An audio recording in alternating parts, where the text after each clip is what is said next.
So what I've done here today, I haven't done much. What I've done here today is separate things out of what I need and what I don't need from the different kits. So over here, got one of the balance shaft sprockets, the chain that would run both balance shafts, the oil pump, all three guides because it goes through in a fantastic triangle pattern. But over here, we've got what we do need. So this is what goes in, blocks off the oil channel where the one balance shaft goes. Oil pump goes where the other balance shaft goes. That's the piece that goes in and blocks it. Right here. Instructions. Very important, the instructions. We got both of our guides. Those are the only two guides that we'll have to put on for the timing chain. We've got the timing chain. We've got a shorter chain now that will run from the crankshaft sprocket to the oil pump sprocket. And these don't have to be timed now that we're not running the balance shafts.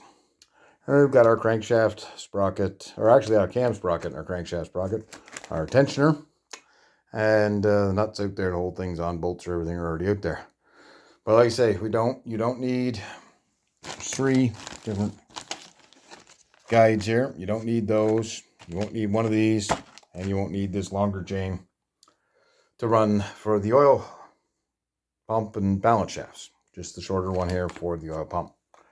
And so we may or may not install that today. We're looking after a dog, and we got the head out there cleaned up more or less. We're going to send it in, but supposed to have a guy picking it up today and taking it in, but he was supposed to bring me a valve compressor, and he was supposed to this and supposed to that. One of these supposed to guys. I call them supposed tos. They're supposed to do this and they're supposed to do that. They're usually related to the gonna guys. I'm gonna do this and gonna do that. But yeah, he was supposed to bring me a valve spring compressor, but haven't seen it or him. And got one text this morning saying that he just gotten up. Sent him 3 texts, got no response. So I may have to take that in myself next week, but that's all right. Do it yourself, you know it's done right. So I think that's all we're showing today, really. If I put it on, I'll add it to the end of this video, so your guess is as good as mine. Not much to see here, just the head with the valves. And seems to have one that's leaking just a little bit. Number 3 exhaust. So hopefully lapping will fix that. Oh, lift. But we can see exhaust crossover. We'll be plugging that off, of course. And our valves and so on and so forth and blah, blah, blah. But we're going to take 35 thou off. They say you can take 40 off, so we're going to leave just that little margin of error. And yeah. So it's almost to the point of reassembly. A little gasket scraping and waiting for parts. So while Jamie rebuilds a 318 in there on the TV, which I am listening to, I decided to make some gaskets here. Bolt the adapters on my intake manifold. So, not having enough gaskets, we've resorted to the cardboard box trick. Not corrugated cardboard. Okay? Yeah, I know a guy that did that. Made all the gaskets, thought you could do everything that way, including a head gasket. Did it all out of corrugated cardboard. And then thought I was the asshole because I'd mentioned to him that he could make a water pump gasket out of cardboard. Anyways. So, I've made a gasket to go, or I've got drawn out a gasket to go on the intake, and then the gasket to go between the 2 layers. I've got the gasket to go on top of this one that the carburetor mounts to. So, we're going to cut these out. Use some leather hole punches from my wife's craft room upstairs. Girlfriend's craft, gotta be careful there. Girlfriend's craft room. And, yeah, should edit that out or I might get shot. And she does not approve of the term wife. And that's fine with me.